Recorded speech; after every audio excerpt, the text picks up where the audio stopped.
Yes, the first round of the 2023 season for the Tequila Club Enduro Championship is shortly to get underway here at Croft. A 2-hour race ahead of us. On the fourth row, on the inside, it's going to be number 87, Brad Kaler, starting that car, and next to him is the solo driver, number 51, Luke Handley. So safety car pulls in. It's the number 1 car, started by Carl Swift on pole position. Besides him is number 27, Mark Rice. The red lights go out and 2 hours of racing underway at Croft Circuit for the Tequila Club Enduro Championship. Don't forget, we've got the fastest BMW from qualifying due to start from the pit lane as well, so we'll see what happens there. But it's Mark Rice that's gone into the lead of the race at Clervaux Corner, then from the outside of the front row of the grid ahead of Carl Swift. Swift and Baker switching from the Seat to the Golf for the season. It looks like everyone is safely through the first couple of corners. And then it looks like it is the car started by Dylan Richter in third position, the Audi TT, having got ahead of the Ginetta piloted by Adam Bessel. That's dropped back down to fourth position. I think Dylan Richter is now due to drive 2 cars because he's also going to share Brad Kaler's Audi, so he's going to be busy during the course of this race. But for second place, a big challenge from him in the TT, all over the back of the champion, Cole Swift. And we can ride on board with the Audi driver now, the Darkside development, Audi TT. The leader's off, the leader is off the road. So that is Mark Rice in the Seat. It's gone straight on down there at Sunny. So into the lead, familiar sight from last year, is Cole Swift. The Seat only now rejoining the circuit. Yeah, so probably something like about 7th or 8th position. Well, I wasn't quite sure whether he was going to get back on the road at all or whether he was going to get into the barriers possibly. But fortunately for Mark Rice, he avoided that. So end of lap 1. It's going to be 2 VAG group cars, first and second, and it's going to be Dylan Richter that's going to have the lead, I think, as they go over the line at the end of the first lap. Yes, he does. So the Audi gets ahead of the Golf of Carl Swift. That goes down to second. It's the Ginetta in third of Adam Bessel, number 14. And fourth place is that Joel Oswick, I think. Yes, it is, number 2, last year's Class C champion, having his first race in a Class A car. Absolutely right. So plenty going on. Luke Handley's made a good start. He started 8th and was up to 5th position there. And good to see Rob Boston Racing got the William Stacey car out after it had a head gasket going quali. So getting the bad luck out early. And what did Will Stacey do, last year's winner of this race there in the Lotus Elise S2. Field made their way here down into Tower Bend, looking up the Class B leader there. He's got parking, a big lock-up from the RS3 Audi of the newcomer there, driving in Matthew Stockford. We managed to get the car stopped at the end of the straight. But yeah, Class B leader there, Scott Parkin, only just ahead of Chris Plaskett in the Class B specification, Area Motorsport Volkswagen Golf. Of course, Scott only did a handful of laps in qualifying this morning. He decided to park it, thinking that he had done enough. Now that is the 89 car of Parkin. He is getting past there the number 82 car, Ben Williams, in the Seat Cupra. So he's made a place on this lap, Scott Parkin, as the leaders come through to complete another lap. And change in the top 4 at the end of that. Mark Rice, of course, came across the line in 8th place at the end of lap 1, having held that off at Sunny, but he's still in 8th position now. We're now moving on to lap 3 of the race. And they turn their way through Hawthorne. There's Stacey right on terms there with Colin Gillespie, who I think is now also due to drive a second car in this race. I think he's going to take over from Ben Williams rather than Christopher Wallace, so we're checking that all happens a bit later on. According to my time, I think this might be a glitch, that the MX-5 on the fastest lap, but I'm not quite sure that's actually accurate. We'll see as the race goes on, whether that car moves up the order. But there for second place, now the Ginetta coming into contention. Adam Bessel really pushing on, and the smaller cars coming good, because Will Stacey as well really putting pressure on, although saying that, he himself is under some kind of pressure from yesterday's Road Sports winner, Mark Rice, who had that off on the opening lap of the race. But now that Dylan Bruschetta is ahead of him, he is not putting away. We've got 8 cars in a line making their way through the complex. Number 17, the classic Spencer Fortak, has come into the pit lane very early on in this race. Watching for the leaders coming through. That is the Spencer Fortak car. drawing some attention. And it's absolutely side by side on the other side of the circuit. You saw in the background between, here we go, Will Stacey being squeezed up against the pit wall by Colin Gillespie. Now, can Stacey get around the outside with the light Lotus? No, he can't. Can he get the switch back? No, the car's so small, there's nowhere to get past this big Seat in comparison. If you're on the road, you wouldn't really think the Seat is that big, would you, Ian? But next to a Lotus, it looks to be. It certainly does, and it's the height of the car that makes the difference, really, doesn't it, to perception. Of course, the Lotus being much more low slope. So we've got a really good race on our hands here. We've got Stacey there, winner here at Croft last season, trying to attack and defend all at the same time. We've got Mark Rice behind him, we've got Colin Gillespie ahead of him, Luke Handley in front of that in the Golf. There's a little bit of a gap when we get to the top 4 cars. Who is the fastest of those top 4 cars? It's the race leader, the Director Audi.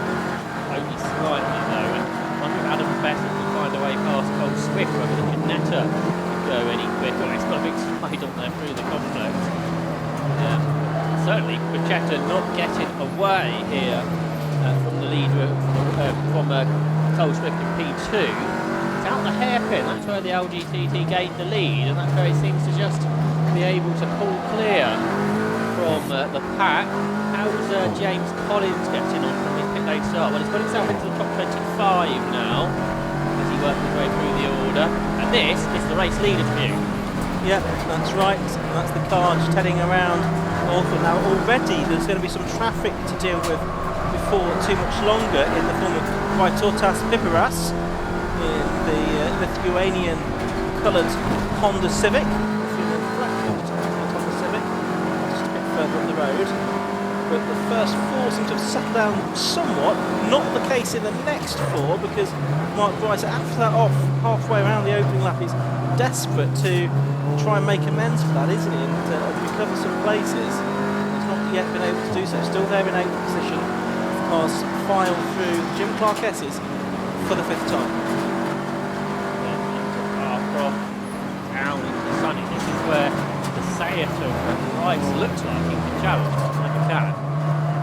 Will Stacey brakes late. So now they've got the traffic soon. Before they get to that top 3, look, well, they just got past that traffic, hadn't they? The top 3 right together. Brichetta, Swift, Bessel, as they make their way through. And Audi is quick off this corner. And I wonder if it's a front wheel drive Golf, just can't put all its power down there. Meanwhile, behind, Will Stacey's got up alongside and ahead of Phil Driver, ahead of Colin Gillespie, I should say, the guy shared with Phil Driver. So we've got a big slide there for Swift. He's saved it. What's happening behind? Gillespie's gone straight off. And is he going to go into the tyre wall here? Not quite. And you can see there is some bodywork missing from the front of the Seat there, the 15 car. So I think there was a little bit of touch between Gillespie and Stacey there. And Gillespie is the one that's lost out, dropped down to 8th position, falling behind the Cupra of Mark Bryce now as well.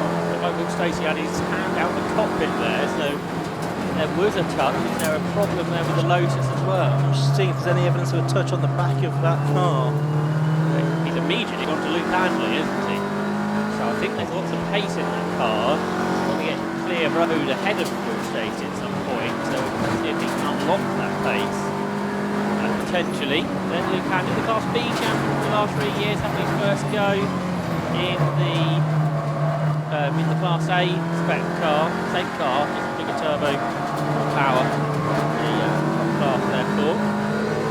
Not that far behind this group is Brad Taylor there in 9th place. Here comes Stacey trying to get alongside Handley, can't quite do it. Both these drivers have been in Class B before, haven't they? Will Stacey started off there, and here he comes down the inside of the Golf. He made a move, lap ago at that corner, and now he knows how to make it work. Can, though, Will Stacey hang on up towards Clairvaux, because it's the end of the straights where the Lotus Elise hasn't got the power, but I think he had such a good run through the final corner. Will Stacey then is up to 5th, and how quickly can he get onto the back of the rest? There's a big dive up the inside there from Mark Bryce to follow him through. He's into 6th, who equally should be quick after qualifying at the top, or the front row of the grid anyway. Yeah, that was the 3rd fastest in qualifying that car. Though, of course, we have a car that was taken out of the qualifying results because of the underweight issue. That car's just going past our commentary box now, actually. The Collins and BMW. There's the leader. A bit more pressure on the second placement now. Carl Swift from Adam Bessel and Ginetta. And William Stacey trying to go after them. Stacey the PB on the last lap. Big slide from Mark Wright through Barcroft. He's really pushing on, trying to cling with Will Stacey, but Stacey is going away and catching Joel Oswick, who was a second and a half ahead at the beginning of the lap. He's pretty much there now, so this is a good chance to be the fastest lap of the race, I would think, from Stacey, as the leaders are in traffic once more. And one thing I've noticed about Cole Swift's car, that Golf moves around a lot more than the car they've raced in the past. But there's Stacey right with Joel Oswick. That appears to be the quickest car, as we have issues in the pit lane here. Yeah, that's last year's Class C champion, Daniel Sarno, in the Honda S2000 in Class B. This year's teammate, Joel Oswick, is in 4th place overall, racing in Class A. He's being caught by Stacey, who's just in the best lap of the race, 128.32. Took a second out of Oswick, so it might be worth having a look at the back of the 3rd and 4th, which is now heading down towards Tower Corner. To see if Will Stacey in the Blue Lotus can catch the BMW. But there they are, just coming into shot now, and the gap between them at the start of the lap was about 0.5 of a second. It's still roughly that now. It's equally close, isn't it, for second place, because Adam Bessel giving Carl Swift a really hard time. We're going to get, and again, two very different cars here. Yeah, we've got 6 cars. Oh, there's a big slide again for Cole Swift. That's through Barcroft. Bit of car, not where it should be, off the car and on the side of the road. But I was going to say, Joel Oswald's doing a really good job, isn't he? In his first time in a Class A car. For second, though, let's go to that, because Adam Bessel is trying to go around the outside of Cole Swift in that Volkswagen Golf that is sliding around a lot, but using his tyres up as well, doing that. But he's hanging on to second, he's hanging on to the back of the leader. But here comes Adam Bessel, there he looks up the inside, he locks up, though. He knows this isn't a short, sharp Mazda MX-5 race, doesn't want to get damaged in that little Ginetta. It probably weighs about half the Golf. That is up ahead of it, and behind Will Stacey's alongside Joel Oswick, but surely the BMW has more power for the driver. He's just 20 years of age, one of the youngest drivers on the grid, Joel Oswick, and he turns through. He's still there in 4th place. His car much quicker than anything he's raced before, but he's doing a good job in it. You've got 2 of the youngest drivers on the grid together here as well, haven't you? Will Stacey in his early 20s as well. Brad Kahlo is very slow coming off the hairpin. I'm not sure if he had an off at all, but he's lost. I think was 8th or 9th position to Steve Cheetham, and a couple more got through as well. Back to this battle for second place between Carl Swift and Adam Bessel. I think it's actually going to become a 4-way battle for second place, possibly, because Joel Oswick and Will Stacey were both a little bit faster than the cars ahead of them on the previous lap, so it could become a 4-way scrap. Actually, it's only a 0.9 of a second lead for the race-leading Audi TT TFSI as well. So there's the car in second place, and in fact that gap 0.9 seems to have come down as well, so it might be a 5-car lead really good close racing. This we thought would be a good battle after qualifying. The top 6 or 7 cars to think by about 1.2 seconds, and it's turning into a good endurance race. We've got 6 cars in the lead scrap here. This is certainly the most competitive opening stint of the Club Enduro race yet, which is great to see. And lots of different types of car. They're all 6 of them are different, aren't they? Audi, Volkswagen, Ginetta, BMW, Lotus and Seat, all to different specifications. Joel Oswick, rather than losing a place, is having to go at gaining a place, because he's gone around the outside of Adam Bessel's Ginetta, and he goes through then ahead of the Ginetta, which I think will be the oldest car in this group, won't it? And we've got the 2 light cars together now. It'll be interesting to see how they react as we come up to a bit more traffic through the chicane. It's like a bigger gap for the leader and problems for one of the contenders in the race here. Yeah, Colin Gillespie into the pit lane. And actually, yes, he's been shown the black and orange mechanical warning flag, so he's not chosen to come in. He's been told to come in by the officials. Something has been spotted amiss with that car. It's probably that missing bodywork off the front that the scrutineers want to have a proper look at. And he went through the grab. Right, Jim Clarkett is traffic, Class C leading traffic as well, I think, here. And is everyone going to get through there okay? I think they are. Wasn't somebody Class C leading? Yes. the Ginetta leading the class there, which is driven in this open stint by Robert Fennick. But there's Oswick, third, fourth, Bessel. There's Ginetta G40 that leads its class. It's the group that go through with Dylan Chetta's 1.3 second lead, possibly would choose a big dive up the inside by Mark Grice, and he just about avoided getting into the side there of Phil Stacey. What a battle this is. This is in 15 minutes. It's been the same distance as some of the other races we've had today, but we've got an hour and 45 minutes to go, and the two lightweight cars are side by side here. I don't think we've had a 15-minute race where the top six have been this close either, have we? So far during the course of this weekend. And now we're going to get a challenge for second place from Joel Oswick. He's pulling alongside Carl Swift. It's going to be on the outside line for Clerf Corner, but I think he's done it before they even get to the turning point. Yes, he has. So the 20-year-old mechanic from Jesland, the winner of the John Miles Award last season as the most promising young driver within the whole of the 750 Motors Club, he goes to second on his first time out in this German Also Works run car owned by Steve Hutchinson, driven by Joel Oswick. He is going great guns, isn't he? Really challenging for the lead for much longer. And he got Will Stacey trying to follow him past Carl Swift, and he goes right round the outside at Tower Bend, and he does it. Great move there by Will Stacey.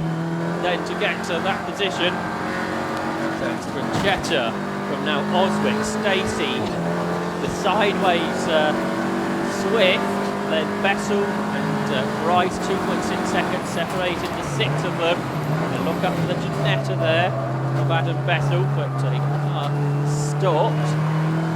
Traffic's not been too congested so far. That may change as the race goes on though. And then the six of them together to the complex. And John Oswick's right with the leader now, Ian.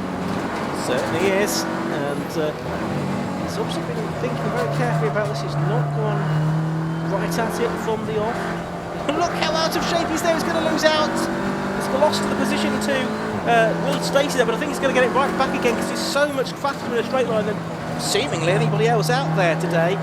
Joel Oswick gets back into second place, but he has, because of that, lost maybe the best part of a second to the race leader, Dylan Richter. He's still got the Will Stacey car behind him. Then it's Carl Swift in fourth. Fifth is Adam Bessel. Sixth is Mark Rice. Top six separated by only 2.8 seconds at the end of lap number 11. And they head down to Tower Corner once again. Absolutely wonderful stuff, this. Luke Handy's about 6 seconds behind this now in 7th place. He in turn is 11 seconds clear of Steve Cheetham in 8th. The Luke Browse car, number 22, is in 9th, and Brad Taylor, who had some problems a while back, you mentioned Josh, he is still there in the number 87 car in 10th position. Yeah, there's Joel Oswick late on the brakes into Sunny in this BMW M4 with its twin turbocharged inline 6-cylinder engine, and that's producing probably more power than anything else. That doesn't mean it's heavier though. It uses its tyres up as well, perhaps a bit more because of that. The six of them, they're separated by less than ever, I think, as they come into the complex this time. Dylan Brunchetta, who was quick in the early stages, is no longer able to get away. Here comes Will Stacey right around the outside of Joel Oswick. He's got to be careful here because he knows Oswick got sideways a lap ago, but he knows he won't be able to hang on. He tries to defend that 6-cylinder turbocharged BMW is able to hold clear. It's a great example here of these different types of cars that have different qualities in different places. They don't need a balance of performance in the way more international racing does. All it is a power to weight ratio. It's simple to understand, and you're side by side through the chicane, and Will Stacey takes second place. And is the BMW going to lose another position here? It's got Carl Swift pulling up alongside it. He lost a bit of time there, and Mark Grice is trying to make a move on the inside as well. It's Swift around the outside of Oswick here, the two champions from last season from Class A and Class C. Grice getting involved as well, but Oswick's managed to hold on. But he is literally holding on here. He's lost ground to Stacey now. He's got Swift climbing all over the back of him, and Grice is going to try to get involved as well. And Adam Bessel, of course, back to 6th position, so that is a change. Grice getting ahead of Bessel since the start of this lap. Car into the pit lane. It's a car that had problems in qualifying. Charlie Darks, BMW M2. So that car has in 19th position, I think. There's Luke Handley. He's having a lonely race, isn't he, compared to the top six? He's not that far behind them. And there's a driver, there's not much of a spectator walking past, I saw a driver out of the car in the background, and the car had parked up. Anyway, leaders over the line again, and it's not that much of a gap between Richter and Will Stacey now. It's 0.57 seconds. Stacey took 3/10 out of the leader that time around. We've seen this before. Mark Price is driving through the gravel at the first corner. That's suboptimal line, and now there's contact with the Ginetta. I not want to bet on the Ginetta coming better off of that. So Adam Bessel was trying everything not to touch the Seat coming back onto the circuit. Luckily it wasn't too hard of a hit. The top three have got away because of all of that. They have. It has split the sextet up into 2 threes really. Bessel then in 5th position, chasing after Carl Swift. It'll be interesting to see how these two driver teams split the driving, of course. Carl Swift often does most of the driving in the pairing with Rob Baker, but it will just depend on the strategy. Of course, you mentioned at the beginning of the race, Josh, the rules around pit stops not being able to take place behind safety cars. That does change things a bit, doesn't it? Because sometimes the strategy would be, if the safety car you take the pit stop, then come what may, and they change for the lead. In fact, as they come down there. Watch Stacey around the outside into the complex, has got ahead of Dylan Richter there.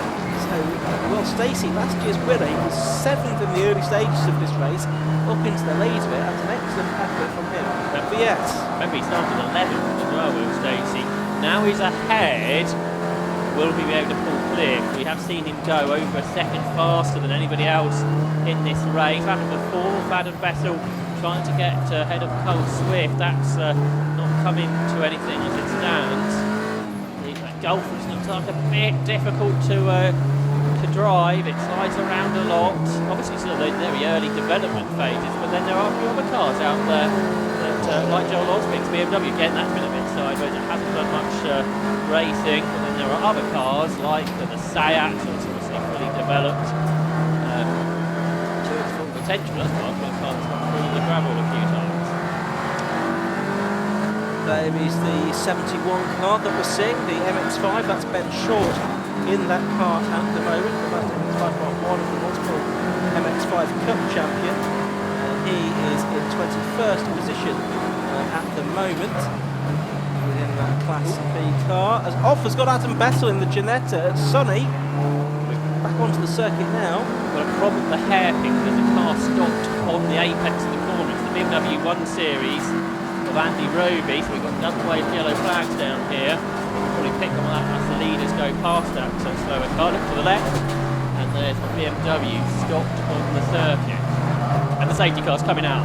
Yeah, so safety car out with 23 minutes of the race having gone. It is going to pick up the leaders. It's just picked up one of the back markers ahead, or one of the back markers ahead of the leaders. But the wave the back markers through.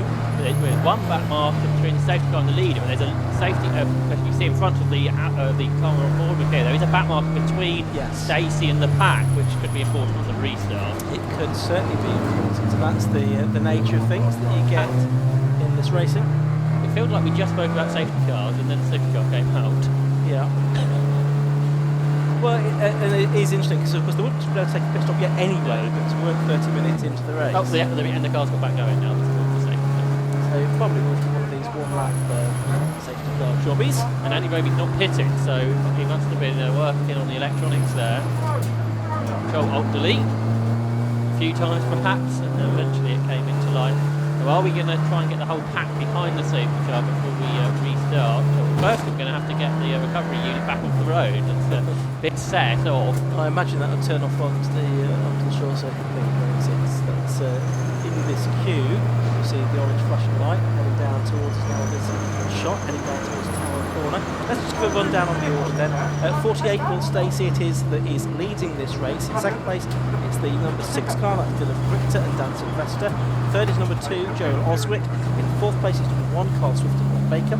Fifth is number 27 Mark Price from the Beach. Sixth is number 14, that's Adam Bessel and Alec Livesley. In seventh place number 51 Nick Cantley. Eighth is number 43 Steve Cheatham. Ninth is number 22 Bill grass, full grass, 10th is number 7, Brad Taylor. Those are all Class A cars. In Class B, the leader in 12th place overall is number 81, Scott Parkin. In second place, number 91, Christopher Plaskett.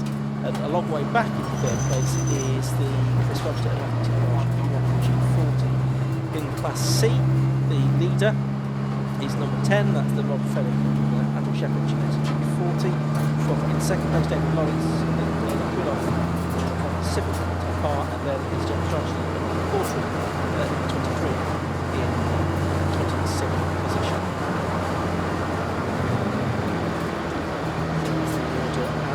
Standing at the right, so the car lights are still on those. I think now they're going to punch the pack up, I suspect, then, aren't they, before we restart. Everyone did well as well there, didn't they? Because it was quite a late call for the safety car to come out and react. I guess the picture car radio here helps a lot as well. Teaching them the drivers know what's happening. And we're going to get another lap behind the safety car. The car stopped again. Yes. Andy Ruby, so that was not wise to carry on past the pit lane. So that means this safety car period is going to last a little bit longer, which will give us a chance to head downstairs and have a chat to Chris Stevens. Yeah, I'm joined by Mike from Rob Boston Racing. Mike, your boy Will's doing a fantastic job out there in the lead at the moment. Fantastic job so far. It was a bit nervous at the start. We had some work to do, but after the qualifying we had, got to be happy so far. Yeah. Tell me that there's been a lot of changes to the car, a lot of development. How are they all working out so far? Well, in qualifying we had another head gasket fail. Typical Lotus problem. We've sorted it out. We're out there. It seems to be working for now. Just keeping developing it really, as much as we can do. And of course, you mentioned those issues in qualifying. Is there any chance they might rear their heads in the race as well? Hopefully not. Hopefully not. We've resorted back to a previous development stage of the engine. We started with a new development on quali. Didn't seem to work, so we've resorted back to our known working. Very well, fingers crossed that holds up. Where do you think the competition is mainly coming from? I mean, Class A looks so competitive this year. There's so many of them, isn't there? Those TCRs are fast. I noticed we came together with Gillespie at the beginning. I don't know what happened there fully yet. But yeah, those TCRs and BMW, we're also fast on the straights, but we do what we can. And Will's certainly making up for it in the corners, yeah? Oh, you're not kidding. We've seen some of those overtakes. Unbelievable. So, yeah, we seem to have it in the corners. Great stuff. And of course that means it's good for the complex around the back of the circuit. Seems to be where he's making up most of his time. It is, yeah. It's just like I say, it's just this straight, coming off that final corner, down this straight, seem to get us. So as long as we can get a gap on them around the back of the circuit, we're fine. Well, we're hoping that the car holds out for the rest of the race and that we'll keep it in a competitive position. Fingers crossed. All right, cheers for chatting to us, mate. Ian, Joss, let's go back up to you. Thank you, Chris, and views on a drive-through penalty. Colin Wilmot inside Supercoat. That's for the limits. Calm reserved on the second left. So, the race has just under half an hour gone. And by the time that safety car comes in, it'll be pretty much time for the pit lane window to open. Do that. One car this has made more advantaged is James Collins. He's kept it on the lead lap. Now the field is bunched up. He's got up to 14th as well. And, okay, they've had some ballast in to make sure they're at the right weight for this race. Nigel Greenfield was the fastest driver in qualifying. Depending how big their fuel tank is, will depend on how early Nigel can get into the car. But that car could be one that's into contention as this race goes on. Particularly if they can get that motor changed up earlier than anyway, it makes the first half of this race for a new car. Safety car lights are out, and the Andy Roby quad series BMW has been towed into the pit lane, so they're able to get going again after 2 laps behind the safety car, and the guys will do 1 more lap, and then at the end of it, the pit lane window will be open should they want to take advantage of that. So safety car peels in. Will Cersei does have that advantage of that Type R behind him, and that is proving quite crucial because it didn't want to get away particularly quickly, and it's side by side for second place then as they go over the start line at the restart. And is it going to be Joel Oswick but gets through into second place down at Clervaux Corner. Not quite. It is still the Audi TT ahead of Dylan Richter, but that was a close run thing, and that's really given a big advantage to Will Stacey there with that back marker. Not necessarily wanting to get going when the green flag was waving. Well, he wouldn't have the power, so I don't think he did anything wrong there. How many times have we seen Mark Grice on the grass in this stint? He's on the grass again there, and is he lost out there to Luke Handley, that's made a really good restart, because he's not just passed Mark Grice, who was on the grass, but he's also passed Adam Bessel as well, and Bessel's lost out here to Grice. He might lose out to Steve Cheetham as well if he's not careful in the Ginetta G20. Something that Joel Aldwick did really well was not pass Dylan Bachetta before the line. He was 100th of a second behind. He timed that as perfectly as he could do, but he wasn't able to make the move work for him. As the field flow their way here through Croft, and there's our Class B leader. That's Scott Parkins. His big lead he had has disappeared. Chris Pluskett second in the class. Third in the class is Chris Webster in the ex-Rothko Ginetta G40. As the cars come through, pit lane window now open. Yep, board being shown from the finish line to let everybody know that's the case. And also a board out to say there's a drive-through penalty as well. That, as we say, is for car number 70. So, the race goes on then. What's Will Stacey's lead at the end of that lap? It is 3.63 seconds over Dylan Richter. And then there's another 1 second back to Joel Oswick in third place. 8.82 off Ian Ben Williams, the capture Seat on the grass here at Complex. Yes, so that's Cupra that's in trouble. Into the pits has come number 59. That is Jim Benson. This could be for his mandatory stop. He's driving Salo. Is Jim Benson, the man from Huntingdon in the Lotus Elise. His first time racing in Club Enduro. Was a long-time racer in the BMW Car Club Racing Championship. There's the Williams car with rather study background. Into the pits again has come number 235. That's the Michael Dark, Charlie Dark, Brown Paisley with BMW. A big challenge for Mark Grice to get past Luke Handley at Tower, but he can't get through. And I think the M2, they go no more when it's going into the garage. Great. Williams is pitted, a muddy complex there for Dylan Bachetta as he turns his way through to ahead. Joel Oswick gets his car, turns his way through. So now we've had a clear lap. What are the lap time differences between Will Stacey and the rest? Well, Will Stacey did a 1 minute 28.9, which is quicker by again the best part of a second over the chasers. There's a change there for fifth up towards Clervaux because through goes Mark Grice up ahead of Luke Handley. Adam Bessel, probably the biggest loser in the starting of this restart here because he lost a couple of positions. Yeah, back down to 7th position. Steve Cheetham behind him in 8th. There's the Williams car being checked over after it's off. We've also got the 70 car in, I think, for its drive-through penalty, although it's not actually driving through. He's stopped there to talk to his teammate, I can see beneath us. We're watching the Williams car on screen now. Side by side through the S's behind the battle we're watching, has not quite getting through, was Adam Bessel. That's an incredible second there between Dylan Bachetta and Joel Oswick. Bachetta might have passed the cars, but out of the Audi TT in this series. And then Joel Oswick behind in the German Autoworks VW M4. That hasn't racing at all, this particular car. And Oswick all over the back of the Audi TT. So you've got two rear-wheel drive cars here together, turning out of the hairpin. But they will be all too aware that race leader Will Stacey is pulling clear. A very different feel to this restart to the initial start of the race here.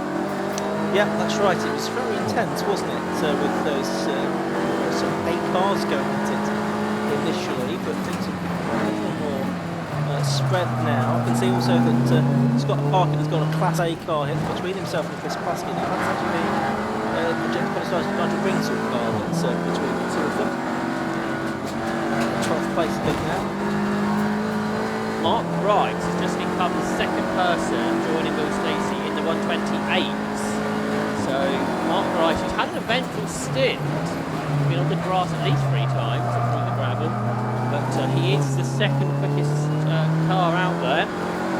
Let's look at our Class C leaders here, Ian. Yeah, this is the battle for the lead, isn't it? Between Rob Fennick in the Ginetta and David Lawrence in the Honda. It's Fennick that's got himself back in it. Back market. There's Lawrence. I can see him at the head of the Ginetta, and then a similar coloured car appears in the shot. But yes, there's not too much to choose between those. So it is Lawrence that's ahead. That's a back marker. But there is the Ginetta just behind. There's the back marker going through shot. That's the 23 car, James Johnston. We'll hand over to Matthew Baldry, Tom Pescoon, hot hatch racer. That has been a change, as David Lawrence has got past sometime recently. Yes. He was behind Fennick in the first part of this race. There's the little G40 in a GT, I think. Nearly as many of them here as there was an old pop last week. Cool. Over the line goes the Collins car. Looking out of our window, we can see that Mark Price has got a 5-second penalty, but he's now bearing down on Carl Swift as well for the 4th position on the road. I'm not terribly surprised he's got the track limit penalty, because it seems like whenever we see that car, it's not necessarily on the circuit, although I don't think he gained advantages on those particular occurrences. Scott Parkin, the Class B leader, has just done a best lap of the race within his class. I think it's 1:34, quite the quickest we've seen in the past. In the race, he's only been half a second quicker than Chris Parkin. Not a big gap as there was when qualifying. I think Chris Stevens is down there in the pit lane. Let's see what he knows. I'm joined by Jay Dargano from the German Autoworks team. Jay, very eventful start to the race for Joel, but yeah, he's living up to the name he was given at the awards night, the most promising young driver out there. Yeah, well, we actually name him Wonder Boy. He's doing a fantastic job out there. Can't ask for anything more from him and the car. We had a few issues between now and qualifying in the race, but I think we sorted it, and we can really go out there and battle with the big boys, and that's what we wanted from this season. We really wanted to get up there and show that we as a company and our team can battle with the big guys. Of course, you fought Rob Baker and Carl Swift last season for the title, but you were in Class E, you're now in Class A. It's a new car, a whole new challenge for this team. Yeah, definitely, but we've all rose to it. The guys are so supportive. I can't thank us, our team and the sponsors, even the guys from the USA, I know they're watching, so thank you. But yeah, Joel is out there putting smiles on all of our faces. We can't ask for more than that. So what are you expecting to happen by the end of the race? Top 3. I'd love a top 3, so fingers crossed. All right, we'll keep them crossed for you as well. Cheers for talking to us, Jay. Ian, Joss is coming up to you. Thanks very much indeed, Chris. So we've got the race continuing. So what I can see has got a driving stance flag. I think there's possible. So maybe driving stance flag out for someone again. Another driver into the 28s here is Adam Bessel, because he's got ahead of Luke Hanley and some clear road. He is pushing on. Also is Joel Oswick, who's looking up the inside for second place into the hairpin. He's alongside Dylan Pachetto. He didn't get through though quite, so the second place battle continues. They are falling a long way though behind the race leader Will Stacey now, who is getting towards 10 seconds ahead. Then the battle for 4th, the Mark Rice driven car, which is been the second quickest car in this stint, but they're both now being caught by Adam Bessel in the Ginetta G20, who is probably at the moment now the second fastest car on the road, just slower than the leader, one lap on lap. Now he's got clear track to work with.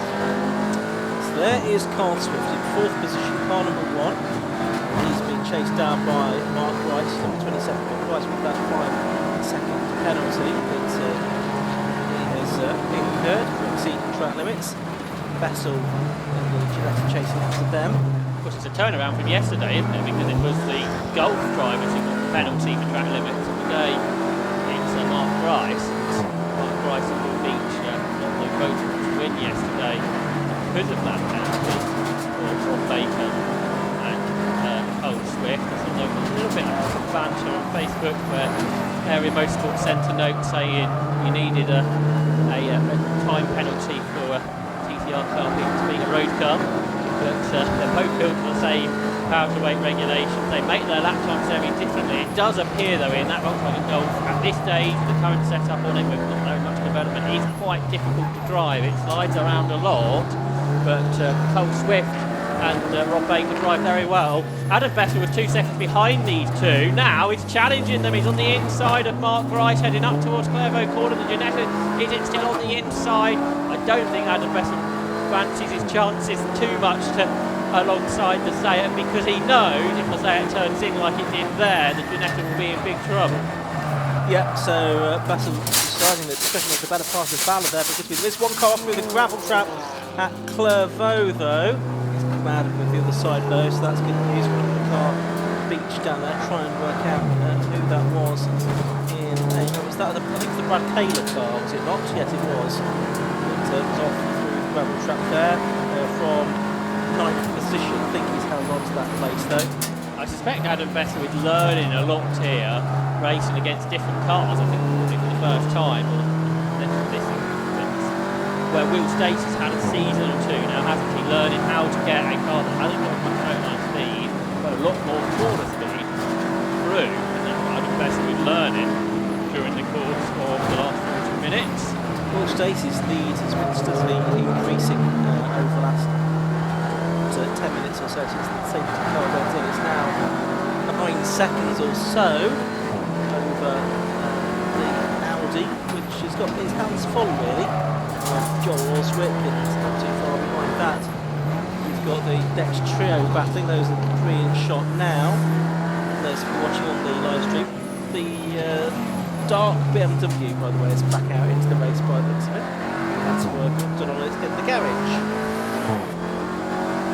Cole Swift turns one a little bit wide with dirty tyres, made a sideways run through Hawthorne.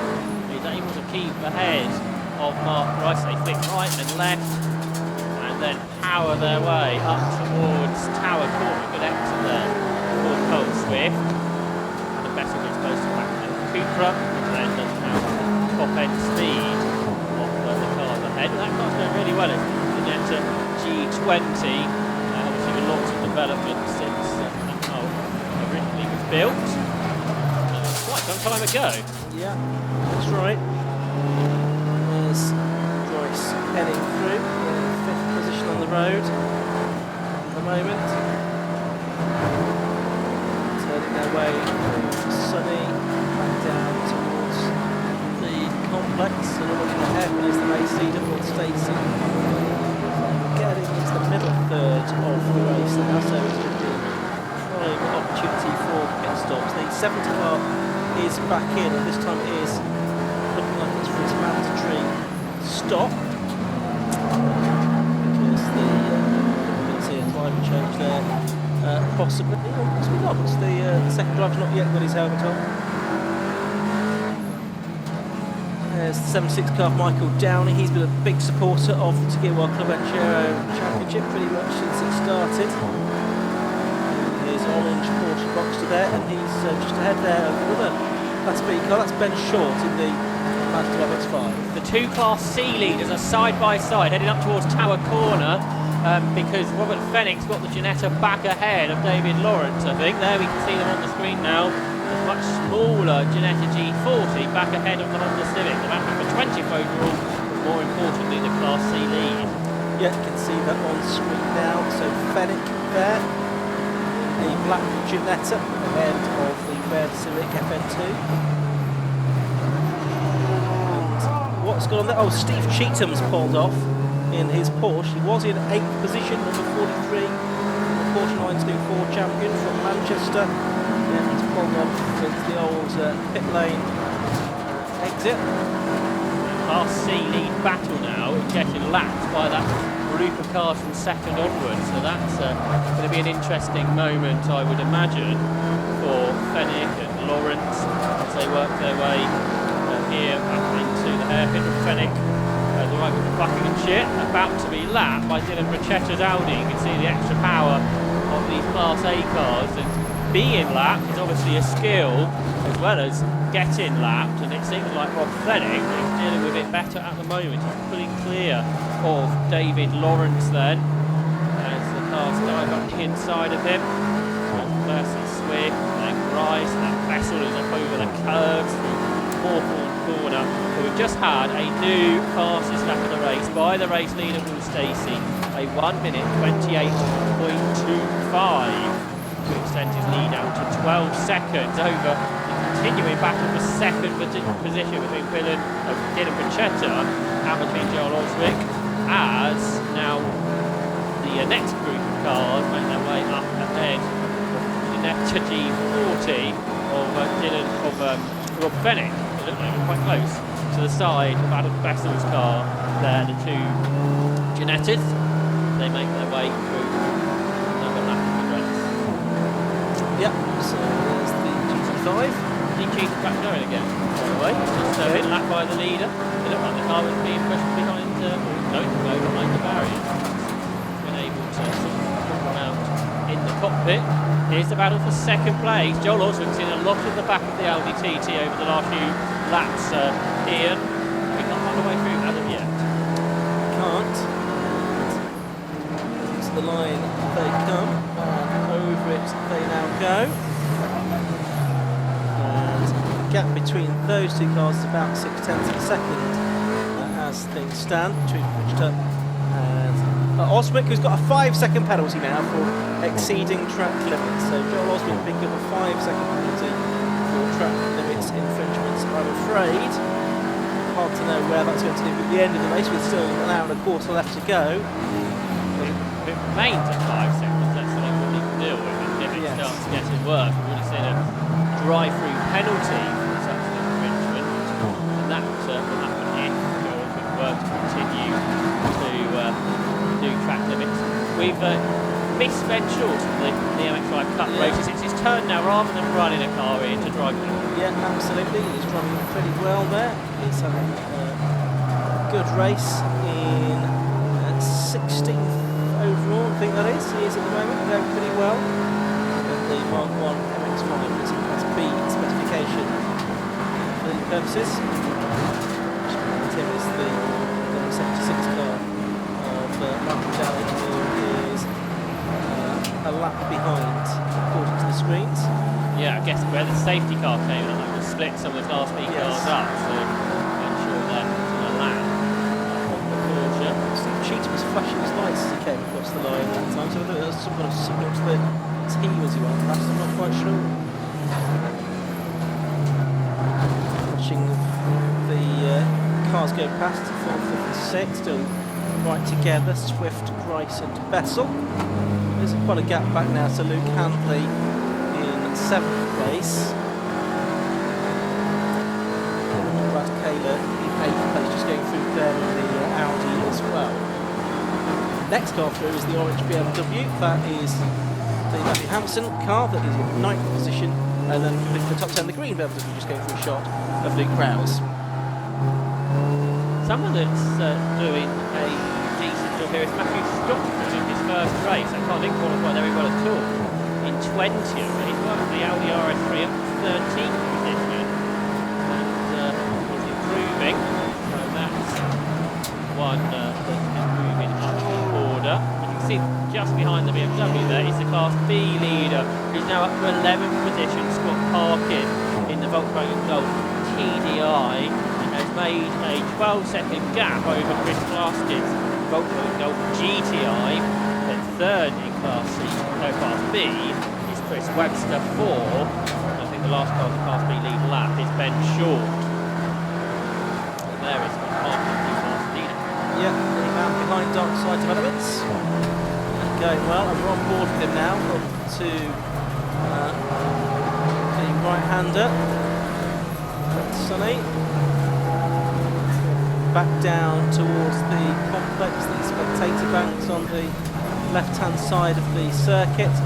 That copse of coniferous trees ahead of us, and we've got one of the FN2, the FN Enduro Hondas that he's lapping.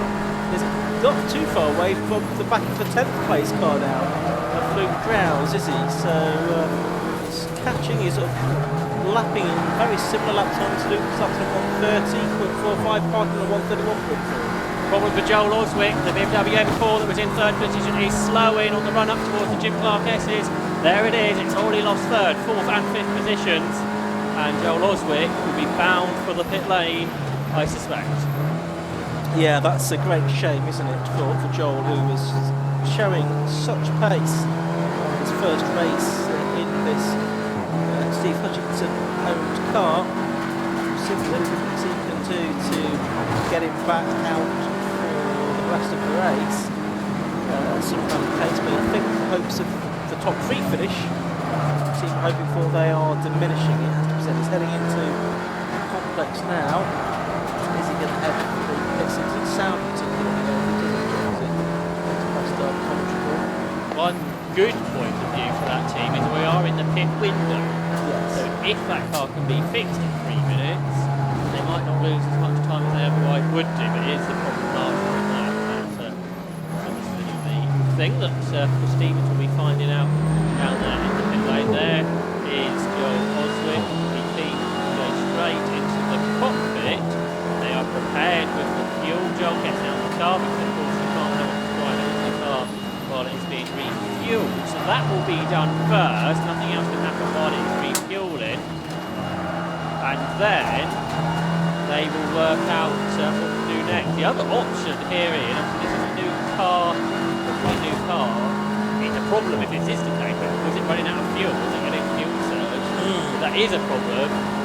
It's not going to get to the end of the race in one stop. No, exactly. Let's see if they do anything else once the fueling is complete. Keep an eye on that. That was the car that was in second position, of course. Yep, doors open and Joel's getting straight back into the car. But what happens next? Well, Stacey's just gone across the line again. It's complete lap number 32 in his case. And the second place car is only just coming out of the hairpin now in the shape of Philip Richter. News from Stevens down there in the pit lane. We've seen the Dark family BMW make quite a number of pit stops. That's had a loose booster pipe, so therefore was lacking power. And we saw Andy Roby stop a couple of times. The team had an ECU problem with that car. There's no obvious further work going on the Jim Autoworks BMW. Is it fuel? If that is, if you out for one stop.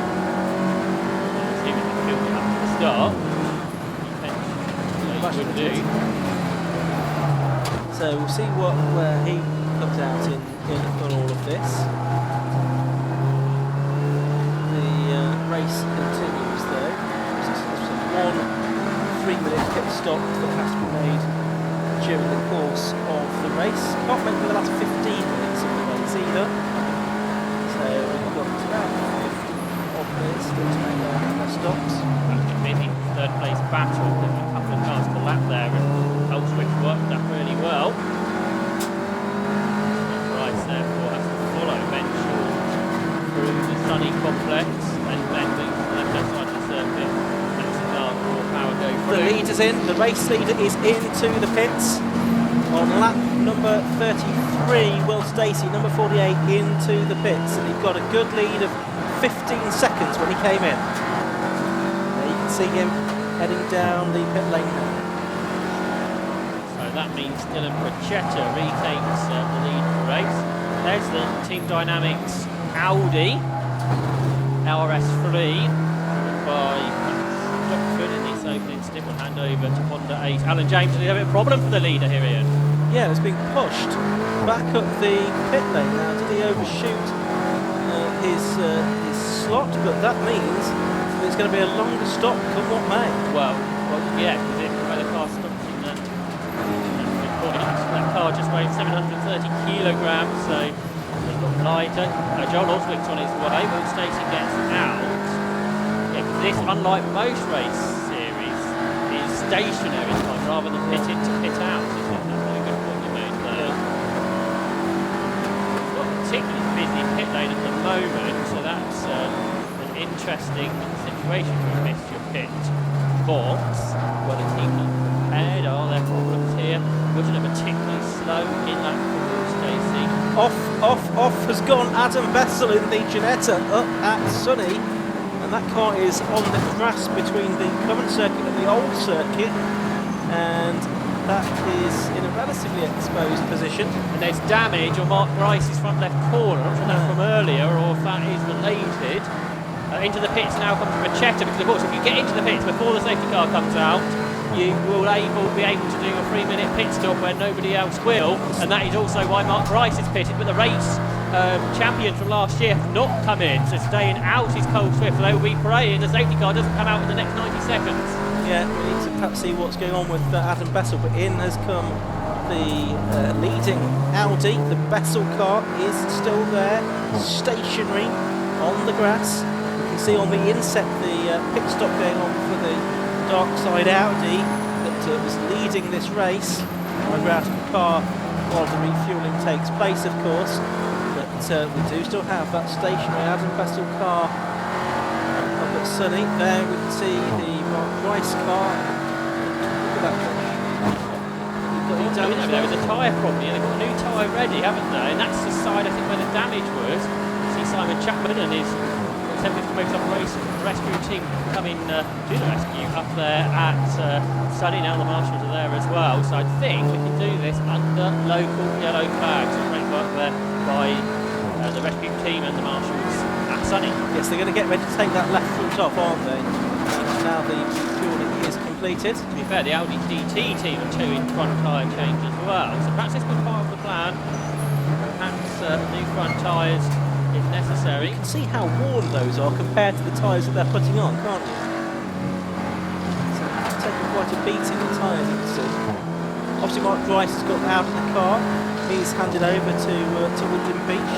Dylan Brichter's handing over to Dan Sylvester, who we saw out in action at Hot Hatch and Trash MR2s at Donington Park last weekend. Busy boy, the YouTuber.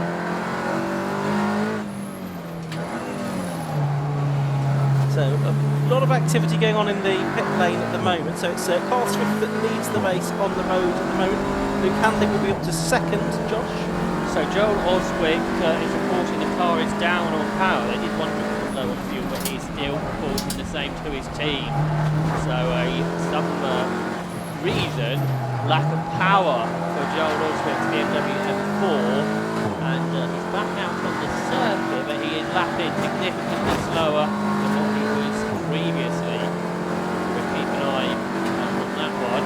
So Area Motorsport gone for a different strategy here, Ian, haven't they? They stayed out, which potentially was a risk. They obviously had trust in the 750 Club marshalling team here at Croft, but the safety car wouldn't be necessary. James Collins is into the pit lane now. Joel Oswick's back in as well. So Joel Oswick's back into the pits. So I think we're down some testing range now for that car, but if it's down on power, it may well be that they decide to call it a day. It's a pretty busy pit lane now. There's the car. So pretty much this car is going to be split 50-50 between the two drivers, isn't it? The very experienced Nigel Greenson will get in for the second part of the race. Where's that car in the order as things stand? It is 8th at the moment. Obviously there's quite a few cars ahead of it having made their stops.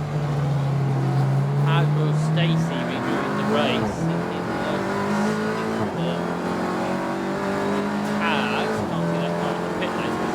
Here he is now. Will Stacey come out? But he's behind.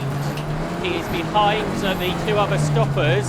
So there out of the pit lane goes Dan Sylvester, but he has dropped behind Will Beach, who's taken over from Mark Bryce. So I think it is a total turnaround from our 3 early stoppers. You noticed it, Ian, as Will Stacey went and missed his pit box, so that would be a longer pit stop, and that has cost him a couple of places at the very least. Ben Williams was the pits for the mandatory stop this time. That car's already been into the pits after that car was off earlier on in the race. So Rob Stacey in the Rob Boston Racing car is heading off up to Tower. We're heading off into the pit. And hold on 1 second, there's a car that's massively locked up, and it is the Luke Brow's car that has locked up and is off the circuit tower. But let's head down to the pit lane and Chris.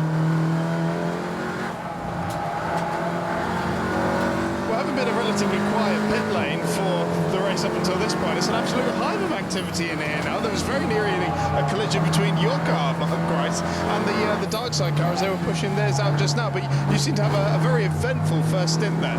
Yes, it was. The opening, I got into the lead straight away, which was great, and then I come into Sunny Inn and I was like, oh, I forgot I've got 100 litres of fuel on board, and I'm not going to stop. So I sort of went wide, and then I lost all my places, gained a few back, and yeah, it was very eventful. It was a bit deja vu, dicing with Carl rather than Rob, but seeing the same car as yesterday. So, but yeah, really eventful race. Of course, you won the Road Sports race yesterday in the car that Rob Baker and Carl Swift ran for the last few years. It's obviously a very rapid car. How are you finding it so far?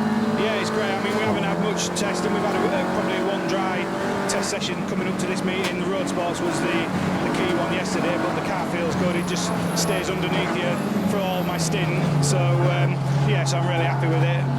What do you think Will can do in the remainder of this race? Well, Will's showing good pace this weekend. He was quicker in qualifying in Road Sports yesterday and in the race.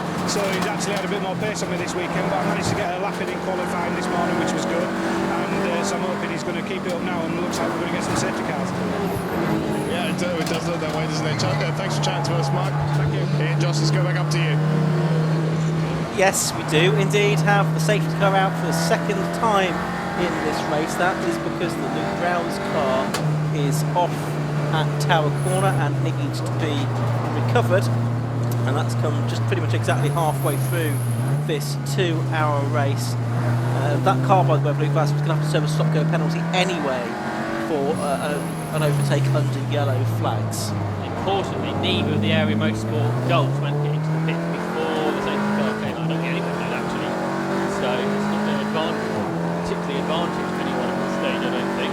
This could be an interesting thing as the season goes on. If you get a situation whereby a safety car comes out and you are tight on running out of fuel, that could be an interesting dynamic as the season goes on. We'll see if that's something that comes into play during the course of this race. I guess you could pick, wouldn't be Your mandatory stop. Yeah. So out of the pit stoppers, it is Mark Grice who will beat you ahead. This probably won't actually help them, will it? Because their 5-second penalty will bunch up the drivers behind who weren't quite so quick. Dan Sylvester and Will Stacey. And obviously we'll have to wait for the full pit stop cycle to be complete. It may take some time, because it may be towards the end of the race. So 15 minutes to go. We've still got out there Cole Swift, Luke Handley, Brad Taylor. Still on the lead lap is Matthew Hampson, who's done a good job here. Scott Parkin also still on the lead lap, as is Matthew Stocker and Samson Coxon, all on the lead lap. But down in the pit lane is Chris. I'm here with James Collins, who's just done his first ever Club Enduro stint, obviously starting from the pit lane after the exclusion from qualifying. But how did it go out there? Yeah, it was good. Obviously didn't expect to be on the way, but we removed some parts before coming here this weekend. We had diffuser and that, and that's where we've lost our way, but drove well from the back, made way through the grid and that. Nigel's in the car now, so we should start seeing it push up a bit. Where do you think he can get up to? I don't know. We've got a gearbox issue, so I don't know. He's some pilot, so we'll see where he gets to. How have you found your Club Enduro experience so far as a rookie?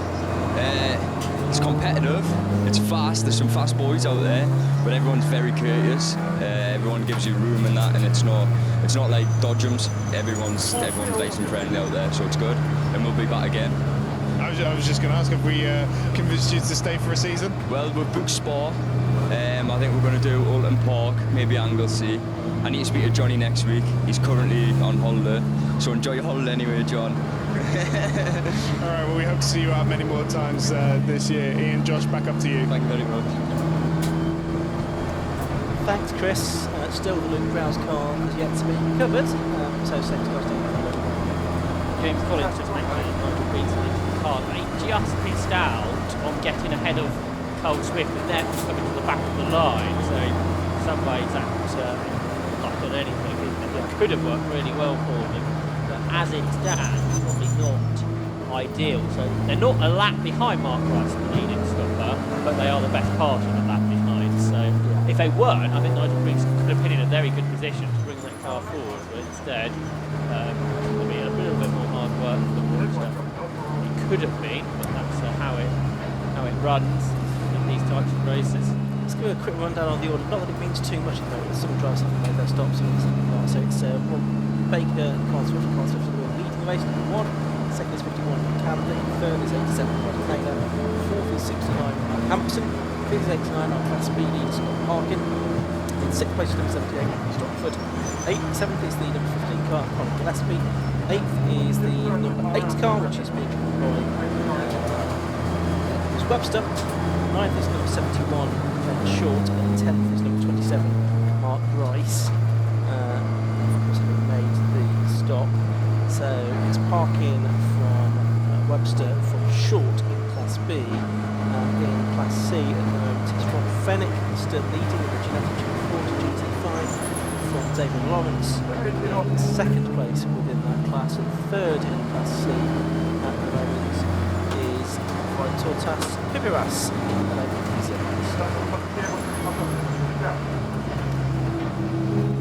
Recovery coming towards an end. Now they've got the M3 the gravel. That car's been able to drive on power. But that car will hopefully it lights up the rear tyres. I think about the rest of the gravel stuff on the back of the car. They'll be able to make the race back off you and be able to get the race underway in just a few moments' time.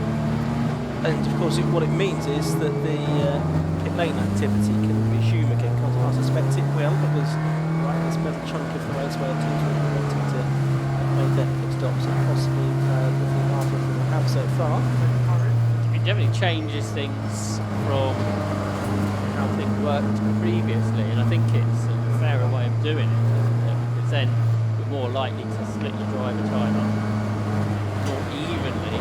But of course, as always, there's nothing to do about it. There are lucky moments. If you were to pick for one of those windows, you would be able to gain an advantage, but I think that's how they work.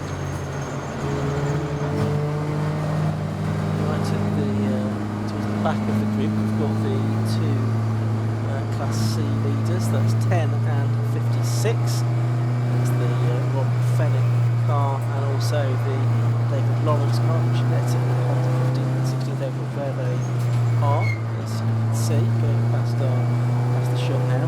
Just to outline the rest of the season, after this they go to Anglesey in 4 weeks' time, 2-hour race at Bolton on the 3rd of June, it's also a 2-hour race. Spa-Francorchamps on the 14th and 15th of July with 200-minute races, with the results aggregated to give one set of championship points. And then it's back to 2-hour races, Leicester on the 13th of August, the same at Donington Park on the Grand Prix circuit on the 24th of September. The season concludes on the 29th of October on the Grand Prix circuit, so it's the shortest race of the year, shortest standalone race of the year, a 100-minute encounter. Had the 23 car come into the pit lane, James Johnson, a fair way up the Class C order, not hit under safety car. So is this the problem Ian wondered if you are running out of fuel and the safety car is out, or is there another problem with that Honda Civic that was running so well within Class C? There it is, has it got a tyre issue? Yeah, now are they going to make a driver change anyway? They shouldn't do. But it looks like James Johnson still is in the car. I guess there is a gamble to take. It's just a question of what penalty you're going to get effectively if you do make a driver change. Either way, you're going to lose out by making a stop or having a penalty. So let's take a gamble. Anyway, safety car's coming in. Race about to get underway. And the green flag waves once again with 51 minutes of the race remaining, and it's Carl Swift heading down to the first corner. The cars across the line now are two leaders who are pitted, and that was Dan Sylvester. On board now, goes down the inside of Will Beach, so it's not for the lead of the race at the moment, but it could be later on. He hops over the curbs and he goes through, so Dan Sylvester takes that position up ahead of Will Beach, which for now is for 10th position, but it could become more important later. There's the Class C lead battle as well. That's the number 10 Jeanette with Rob Fennick, the 56 Honda of David Lawrence, newcomer into racing, and he is having a really good first outing. He's been doing time attack before this, and used to an automatic box, which is a manual box. I think they're putting a lap on there, one of the other Enduro cars as well. Some refuelling going on. That's Colin Gillespie will be handing over to Phil Driver for the second car space. And also Scott Parkin, our Class B leader, is in the pit lane as well, number 89. So he's made the decision to go to this just as soon as the race has got back underway. Dan Sylvester's absolutely flying in the Audi TT on this restart. He did quite some yesterday in road sports.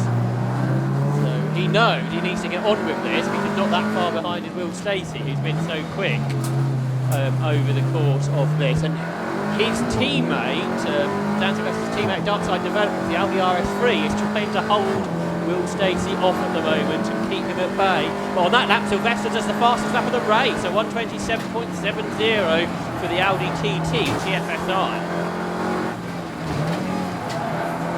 So 49 minutes of the race to go. It's going to be quite a race as well.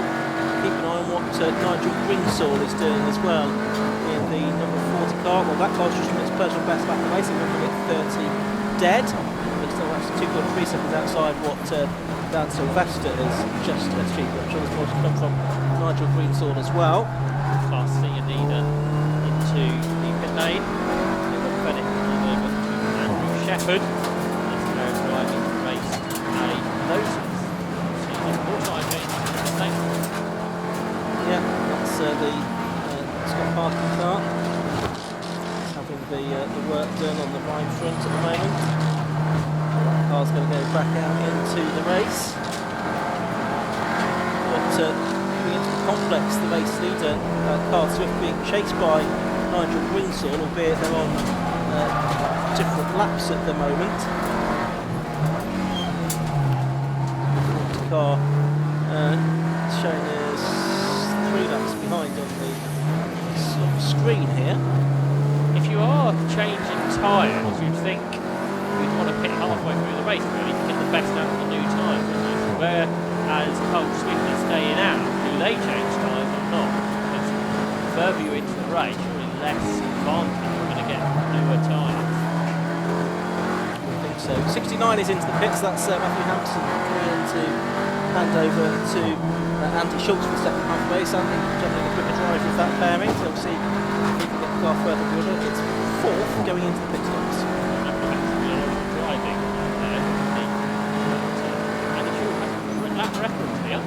56 has come in. That's David Lawrence from second place within, briefly the lead of Class C. Looking on the screen now at the number 23 car that's gone back out into the race now. I think it's scheduled stop. So that was James Johnston. Race Water East Coast. So Michael Downey, I think, will take Class B lead, but he has yet to make a pit stop. Plenty to work out in this. Nigel Greensall's got himself onto the tail of Cole Swift now, and Mark Rice is getting himself up ahead of Luke Handley, but importantly he's been caught by Will Stacey. So Will Stacey is following that Seat again. They're with a different driver now, but here's Greensall trying to unlap himself from the leader of the race. Greensall's into the 28th now, on 28.32, but Will Stacey has just set the fastest lap of the race, at 1:27.64, and he's currently 5 seconds behind Dan Sylvester. They are the two quickest cars out there, and potentially, when their cycles out, that will be the battle which becomes for the lead of the race. But for now, Nigel Greensill, nice historic racer nowadays, but Europe's champion back in the day. In this big BMW M3 chasing after Cole Swift, who won this championship in the last 3 years. He's taken Whitwell Bay 17 victories in the Club Enduro Championship, and they win number 18 today. They've only lost 4 occasions in the last 3 years. Today, they've found a lot harder to just hit them than they have over the last couple of seasons. Certainly have. It's change of arm, of course. What they've been used to scoring most of those wins in over the past few seasons. There is Will Stacey now in the number 48 car. So he was leading, of course, going into pit stops. Saw that situation where he sort of overshot his pit by the looks of it, and he pushed back into it. He's driving at 45 degrees, of course, so that lost him a bit of time. He's up to 6th place now, and he is, I think, about 6 seconds behind the nominal race leader. With the first 3 cars in the timing tower having yet to make their stop, Carl Swift, Camden and Brad Caden. After the pit stop, so I think in Class B, Chris Glasgow is ahead of Scott Parkin. Assuming Chris Glasgow has made that pit stop. Well, he's showing in 7th place overall, so I can question that. But we will see how that all plays out. Scott Parkin's only 12 to 13 seconds behind him. He might be right there. So it could be, there was a long stop for Scott Parkin, and that's his way through. So that tyre change, perhaps they might do the tyre change in the minimum pit stop time.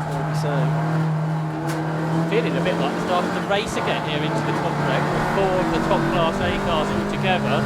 At the back of it is the quickest of this group of cars, Dan Sylvester, who's absolutely flying this weekend in this Audi TT that Darkside developers have got going. Just behind him there's a battle developing between Will Beach and Will Stacey. This is a battle for position, and really this is the battle for second of the pit stoppers, and they're absolutely wheel to wheel as they go across the line. We know the Seat's got a bit more straight line speed, but can Will Stacey hang this out round the outside? He brakes really late in the Lotus Elite and he goes through. So for now this is for 5th position, but it will be for a more significant place as the race goes on.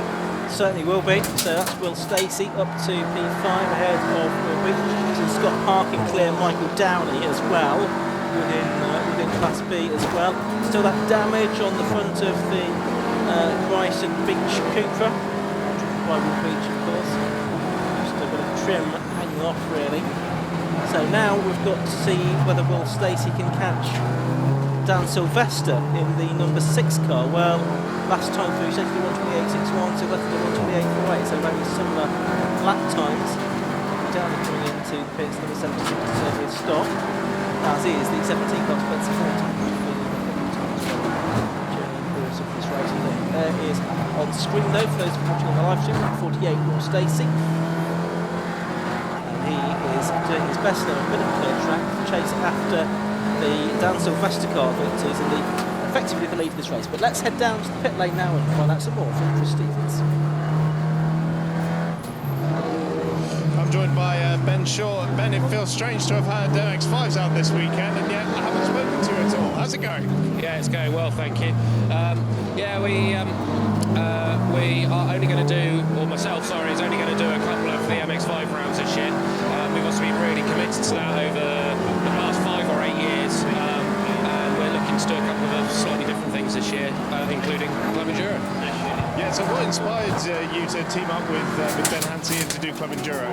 I've known Ben for a long time. We've raced together competitively in the MX5, so I know he's a good driver and I rate him highly. He's a safe pair of hands as well, looks after the car. We just felt that we both won the championship a few times now, and it was time to try something different, something a bit quicker. So we just took one of the old championship cars and bolted a Subaru Turbo on it, basically. Yeah, I was just going to ask, tell us more about this car, because it isn't just your bog standard Mark 1 MX5. So yes, it is, and it suffers a wee bit in the corners because it's one of the only cars here without aero or a wing or something like that. But it's pretty strong now in the straights, and the car's becoming more and more reliable as we use it more and more. So now reliability issues are hopefully, touch wood, put to bed. We can start to think about bolting bits of wood to the front bumper and all that sort of stuff. We'll keep our fingers crossed for you. Cheers for chatting to us, Ben. Ian, Josh, back to you.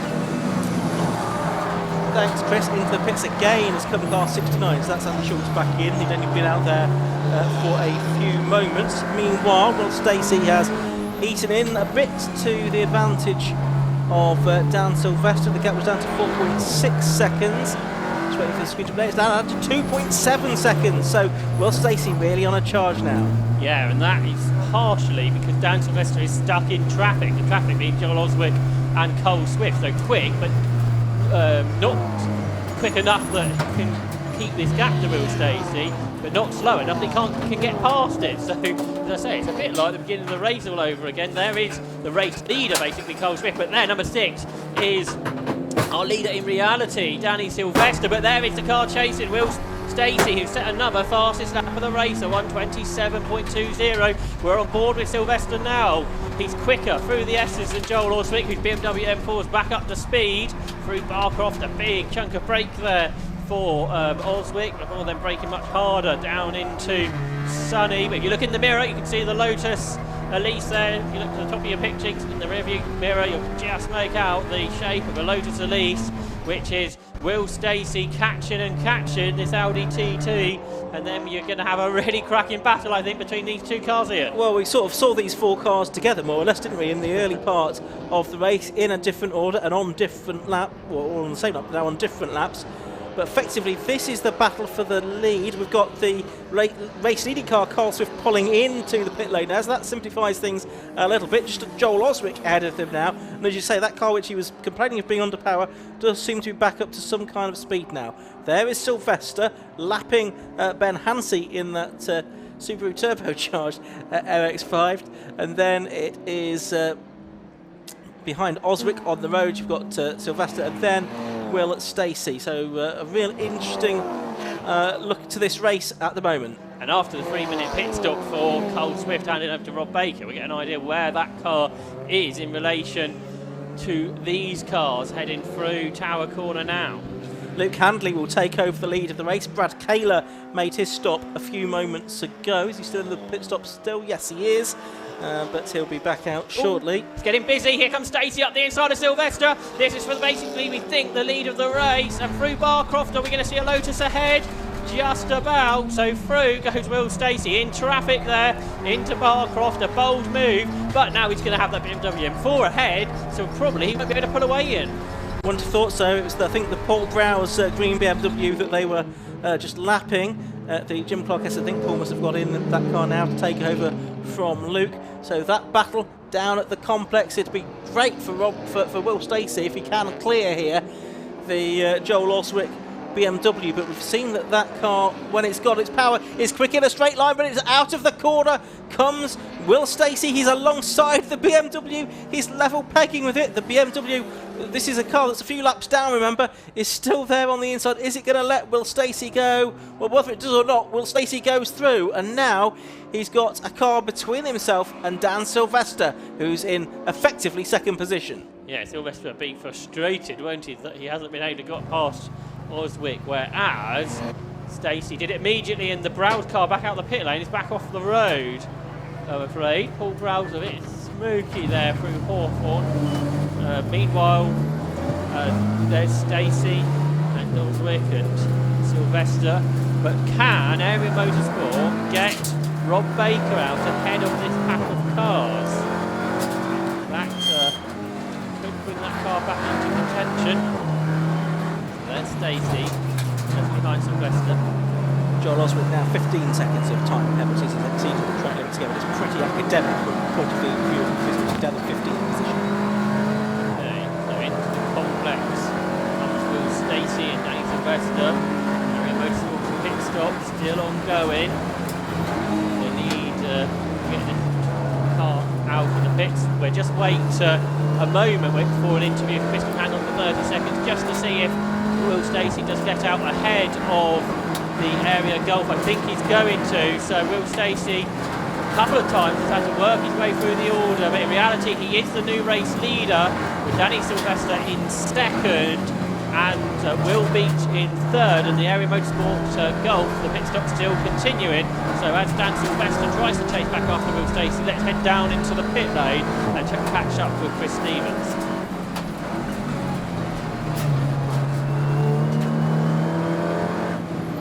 I'm joined in the pit lane by Matthew Stockford, who's just completed his first Club Enduro stint. How did it go?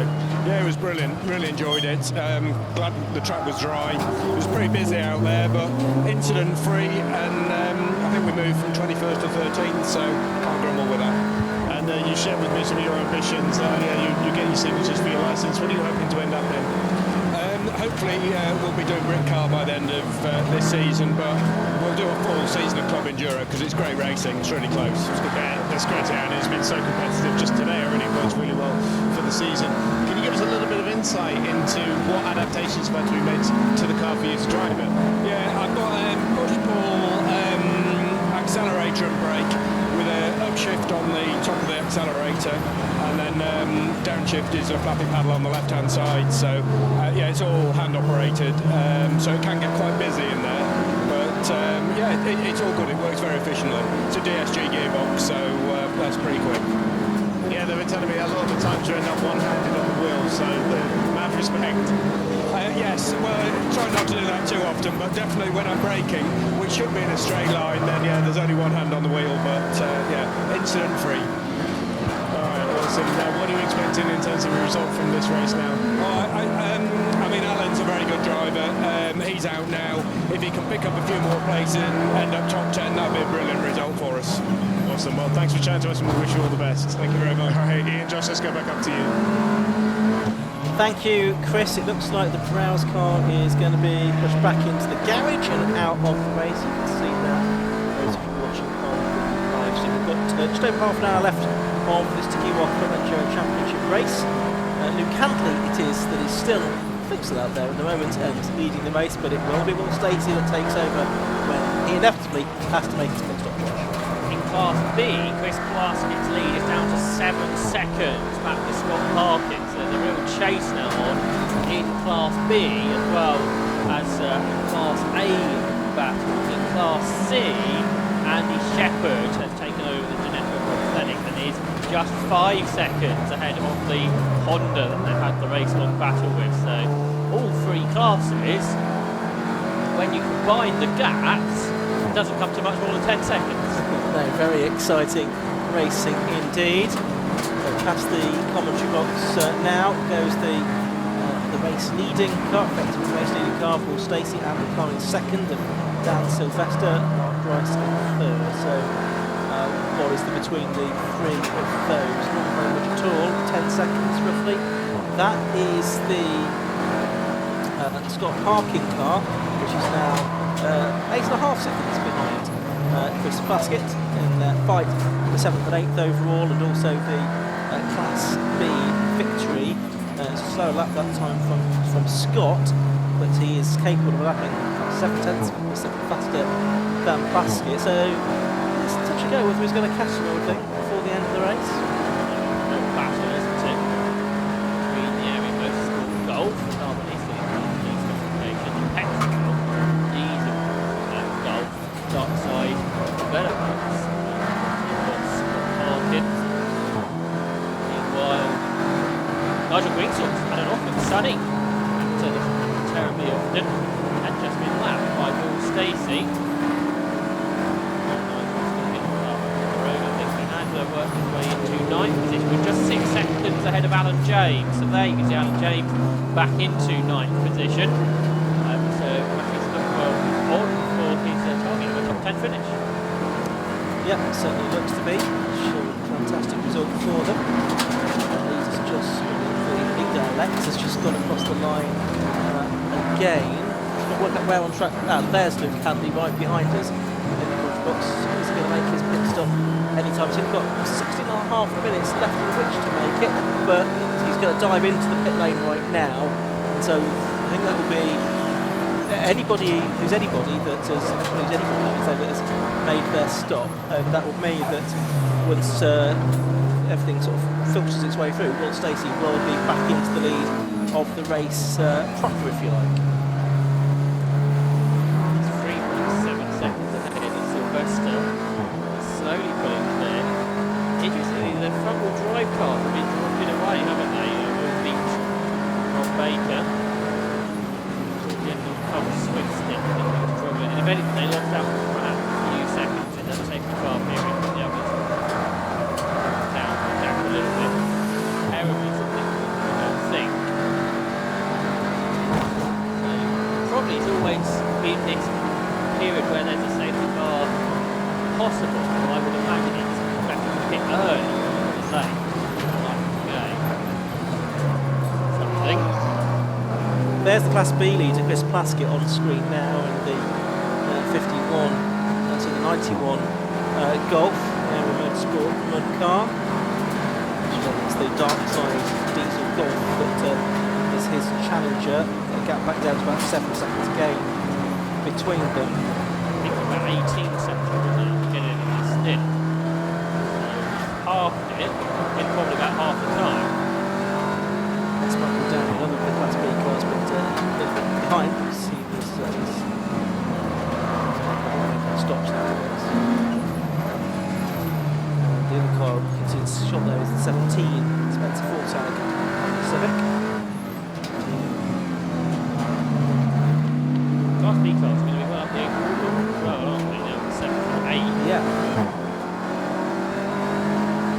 Class A cars have gradually slipped by the wayside for various reasons. National parking, 7.2 seconds behind the start of this lap.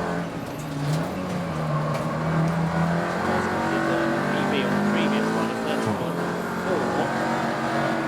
It's got parking now just the fastest lap of the class of the race, 1 minute 30.79, which brings the gap down to 5.7 seconds. There's Nigel Greenson, this car now the career is full of Croft, so I'm spinning that.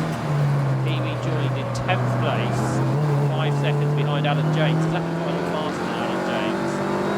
Yeah, I mean, that's not 5 seconds now, is it? You can see the gap visually on the screen there, so we'll see how that pans out. Sylvester into the pits. The car, and off into the gravel, and the car off at turn 1. Who is that?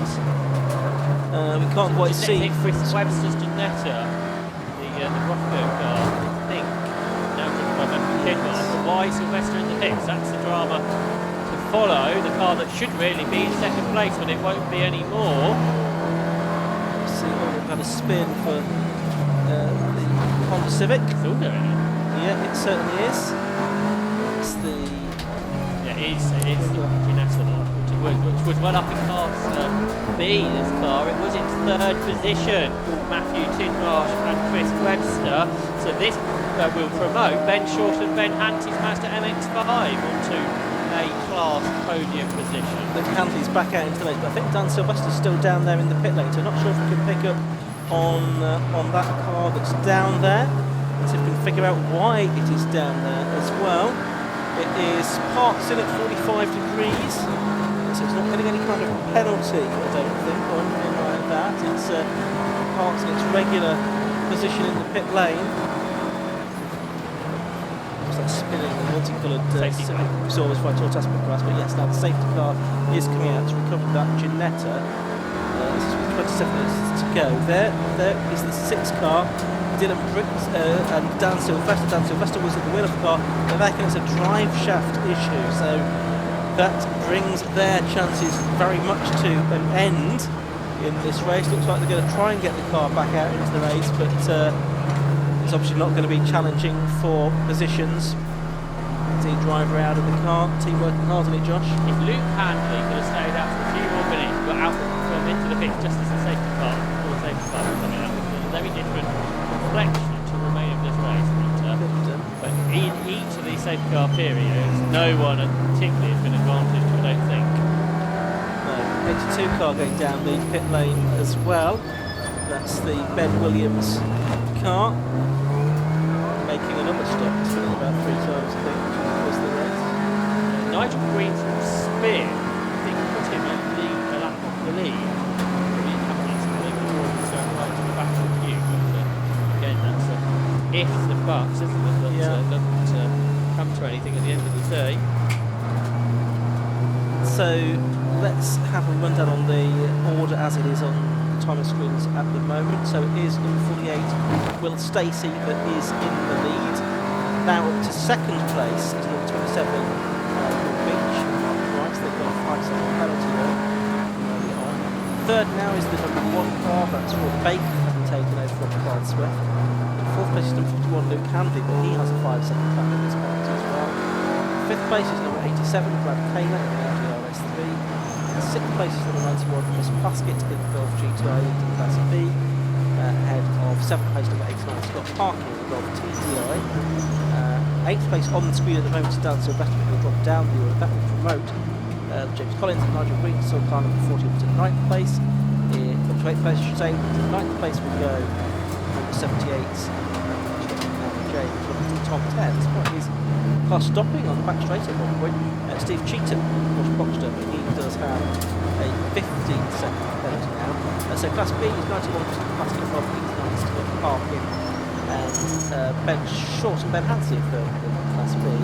And then in Class C, it's David Lawrence and his co-driver Ilya Krylov. And then the second place car in that class is number 10, which is Andrew Shepherd, and taken over from Rob Fennick. And Anton Taspipras is third in Class C. That's next up.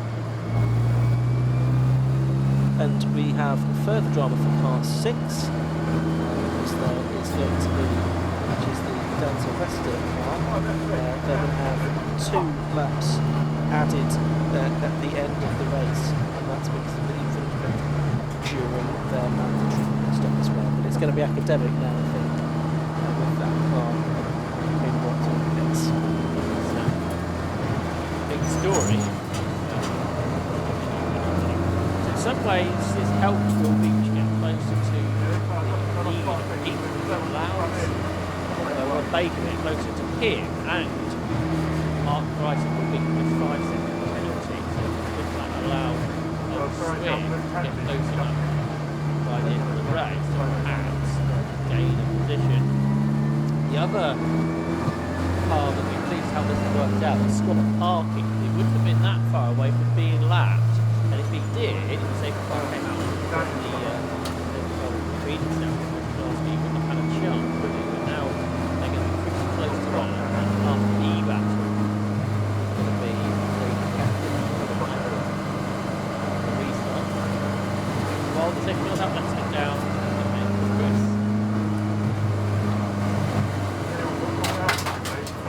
Danny Silvester, the car in the pit lane, not on the track where you want it to be. What's happened?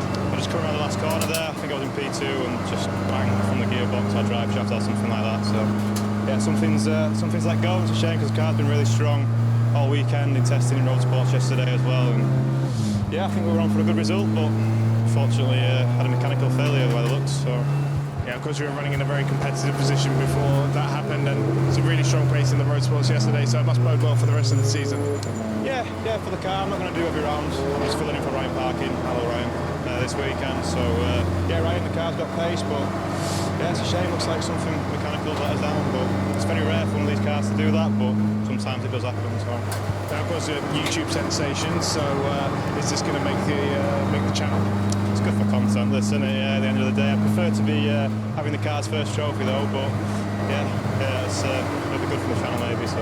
And what else can we expect to see you in this year? So I'm still racing MR2s this year, and also racing the 750 hot hatch as well, both 750 things. So yeah, you see me in them all year for the season. Cool. Great stuff. We look forward to seeing you out in this. Cheers, Ian. Josh, let's go back up to you. Thank you, Chris. So second car continue, possibly not for very much longer, because the recovery at is complete. Distinguished in the race get underway. We're going to have a 20-minute sprint race then at the end of this. We've still got 7 cars in the lap, and Stacey has 2 Class A cars between himself and Beach, and 3 more cars between Beach and Rob Baker. And then you've got Luke Handley on the lead lap, as well as car that was started by Brad Caleb, I believe Dylan Brachetta got into that. He started the Audi TT, so he can still have a good result. The green flag is waved then, and the race gets back underway with a gap of 2.8 seconds between Stacey and Beach. And then Swift on the restart had to wait for the Class C car, so it's dropped to 5 seconds or so. Here are the Class B leaders though, so this I think is going to be the battle to watch in these final 20 minutes. There is Scott Parkin, just ahead is Chris Glaskett. So there's two Volkswagens as it's busy at Tower as Will Beach goes around the outside with about 3 cars there, I think, and has passed them all. So he can now set off after this car, the race leader, which is the Lotus Elise of Will Stacey. Just heading for the Marlborough corner. There in second position is Will Beach, talking that Marlborough, hanging off the front left hand corner. The not really a side for PCR to have that bit of going.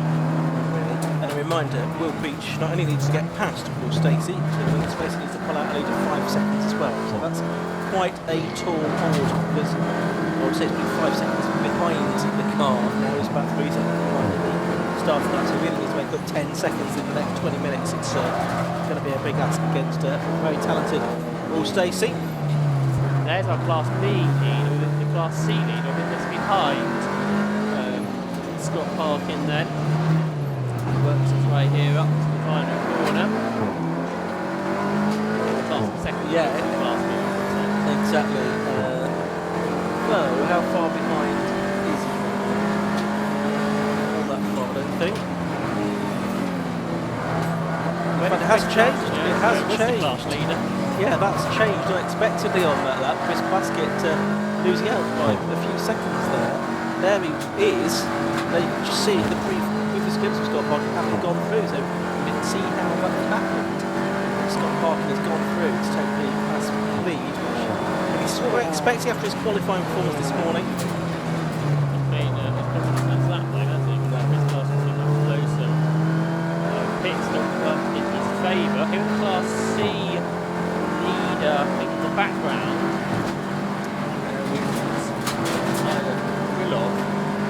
Only a second or two ahead of Andy Shepard Janetta, so Class C is still big to be contested. There's the Class C leader, there's Janetta just behind.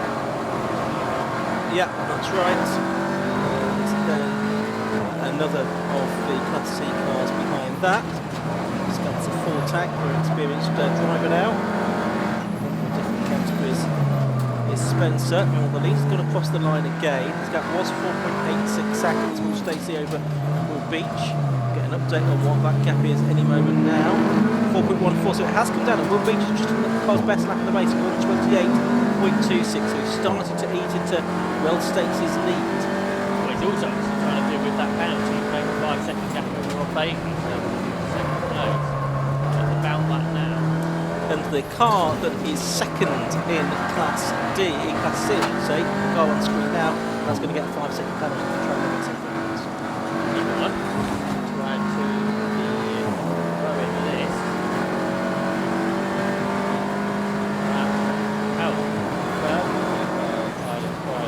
They've got the wonderful slowest car in qualifying. So they've got some big gains since then.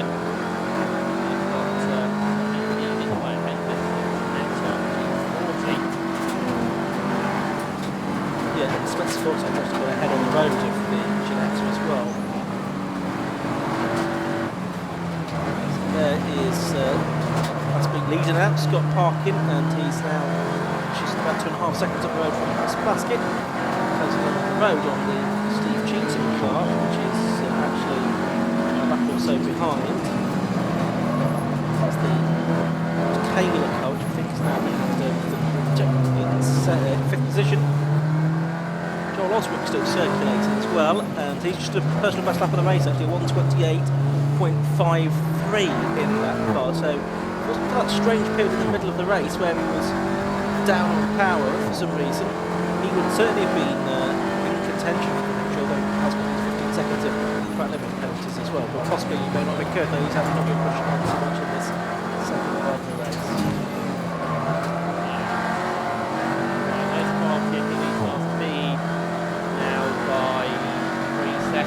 both have been outclassed in both the PB last time. Just 4 tenths of a second between their best lap. Parker's still a 30.49 best, which is a new lap record then on that last lap. In Class B. Meanwhile, the car that was third in Class B, Ben Hansey, is in the gravel.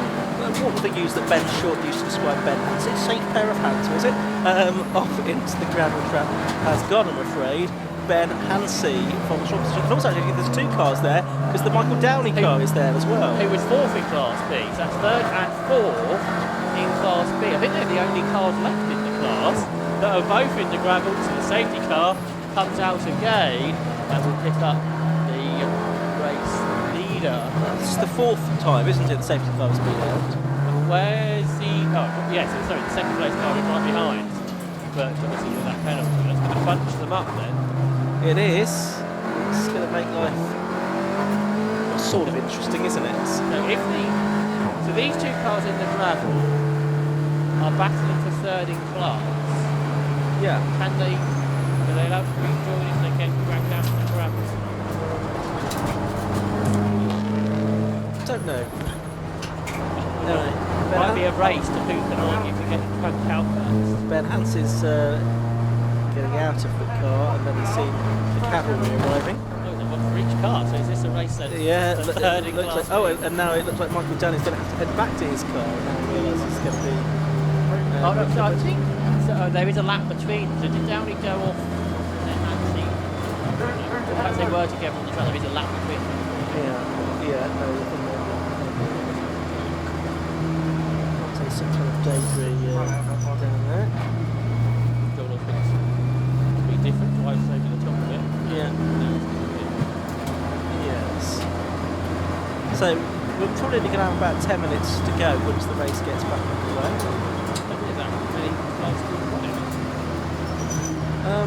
We can probably count them as they go past. I will attempt to do that.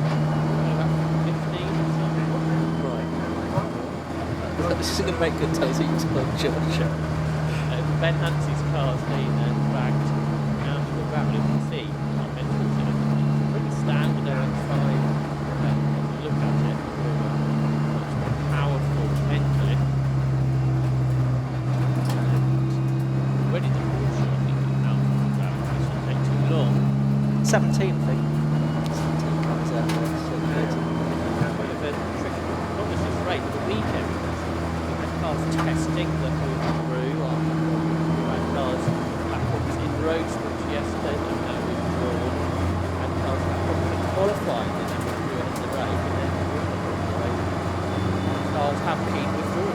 However, it's still an competitive race despite that, because there are still 7 cars on the lead lap, so more than a third of the cars still running are on the leading lap of the race. Yeah. It starts with 30, I think.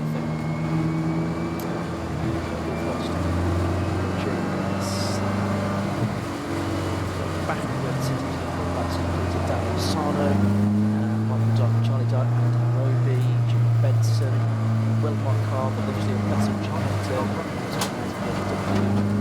Spencer Fortune still circulating actually with Ross Hampson and Schultz, we've lost Laboratory and Johnson so there possibly are. But we lost to Marshall Webster of course as well. Lost to Webster and Stack. There is others. Safety car's going to need one more lap, I think. The circuit does now look clear down at Clervaux corner. So, best lap of the race. That's gone to Will Stacey earlier on, a 127.20, 86.70 miles an hour. 800ths inside the record set by Andy Schultz last year. Best lap in Class B. It's gone to Scott Parker, I think, for 130.49. That's also a lap record, 300ths faster than Chris Freeman's lap record last year. Class C, I don't think we are sure the lap record on this occasion. So, 11 minutes to go. There'll be 9.5 minutes by the time the cars come back round. So if we get something like 7 laps out of that. Hopefully. Assuming we have no more caution periods. 2 Class B leaders are back together, aren't they? Yeah, that's true. That is what market and even the Dongles basket. They're like been fairly similar in the end. The Class C leaders are still fairly close as well. Class A is a little bit more set because of the penalty would be some interesting restart. It would have been very interesting indeed. I'm sure we'll be try to find a way past. At the start, safety car lights are out. Stacey is hanging well back. Safety car, drive momentum. He's going now. Will Beach go with him. Back slowly. Gave the safety car plenty of clear air, and it looks like he's made a pretty good restart actually.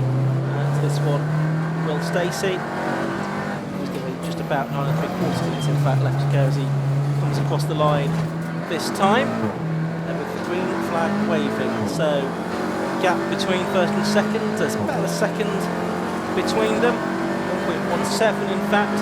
So Will Beach needs to make up about 6 in the quarter seconds then to win this race in the remaining 9.5 minutes. Will he finish on the podium? Because as it stands, the Baker with 12 seconds, third will be Brad Taylor. Check that race. So they start blue. Time 5 will be 9 minutes. And then Candy's also got a penalty. That's why the Taylor car just behind him on the road moving up the order once penalties are applied.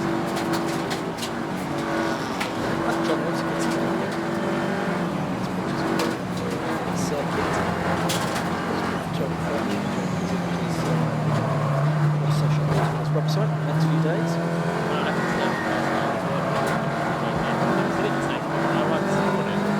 Never sleeps that.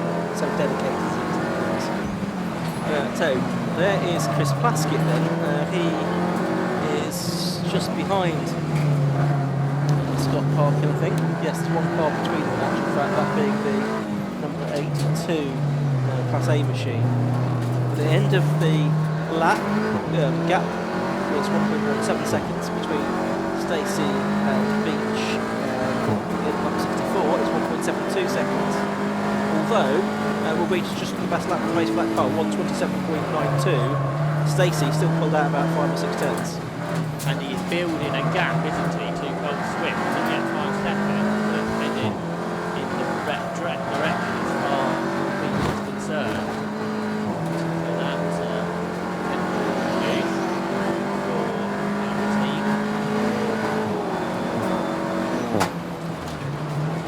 So there goes Alan James in their Audi. Yeah, dynamic front car. Let's wait for the beam back then.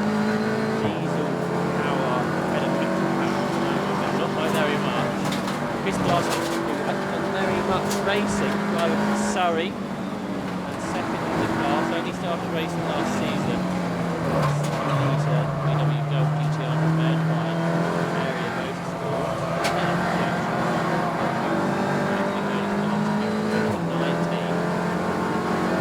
They turn their way through Sunny. Up here towards the complex. They're the only 2 cars to run in the class. They're about a second between them. So we've lost quite a few in Class B. We certainly have. We'll have more out to start the next race in a month's time. There's the view from the pit wall. New cars have new lap record for Will Stacey. 27.11. Light fuel loads and clear track, all working in his favour there, of course. In a light car, you'd think the Lotus would look after your cars better, but it's heavy drive cars. A bit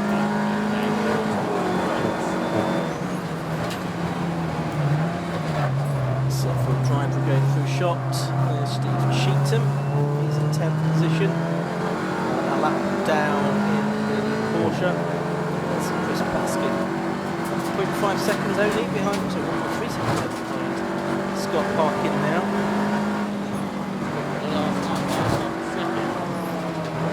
Is the lane change there?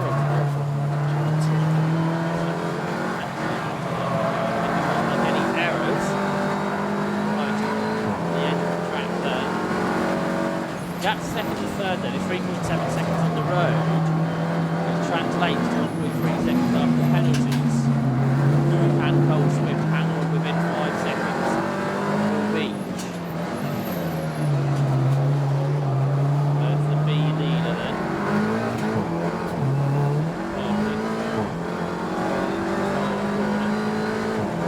Yep, he's about to go on to another lap. 5 minutes to go in the race. Stacey leading by 3.57 seconds over last twice, but it's over the Beach, so it's more important to have a gap behind Beach. The gap from second to third is now nearly 5 seconds. Understeer there has been parking very wide for the board, but pulling it a little too much with a couple of seconds now. And it wasn't past it.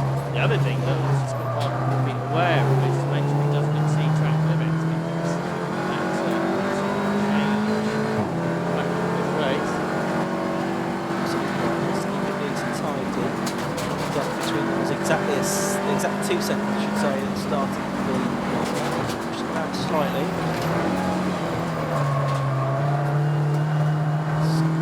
He is heading around Croft towards Sunny. Cheating back down ahead of him. The Will Stacey's coming through with about 4 minutes to go, so it's probably going to be 4 more laps actually. The drive-through penalty for somebody I can see being advertised on from the pit wall, but I can't see who. So it's a notification of that on messaging service.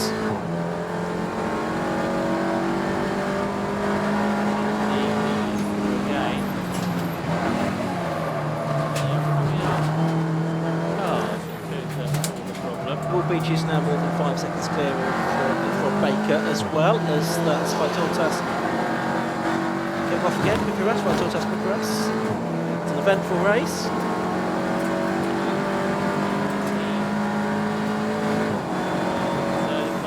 Third in class, yeah. There's Janetta. Second in class, yeah. And that guy's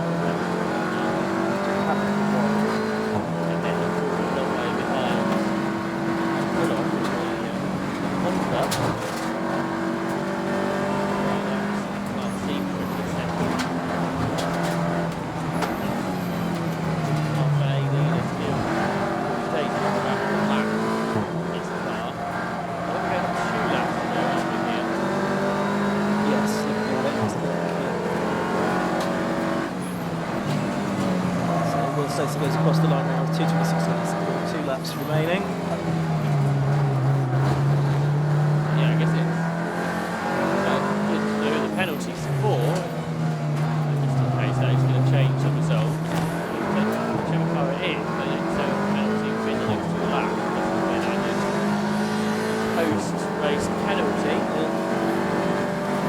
Paul Swift watching on from the pit wall there. His teammate Rob Baker is going to be from second place. Steve Cheetham out of the race, or is he? Maybe he's the one serving a drive-through actually. It kind of makes sense because he already racked up 15 seconds of time penalties, so that would kind of make sense they don't have a drive-through now. So Steve Cheetham, yeah, he just drive-through back into the race. I think will it bring anyone else up into the top 10? Possibly not lap chance. So, penalty that needs to be changed to come a little bit is Luke Handley, Taylor Audi,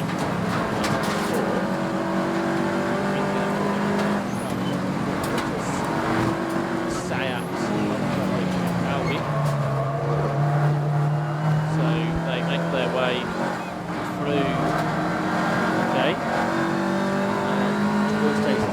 5 seconds. Now the gap second to third, 6.2. They finished the previous lap. They come through again. Can Rob Baker get that back within 5 seconds? We'll see. Last lap board is out, and Will Stacey is already at Hawthorne on the last lap, making its way through the chicane now, heading down the back straight. Of course, he started this race on 11th position, had that head gasket failure in qualifying this morning. To work his way through the field and led before the pit stops. Led again soon after them.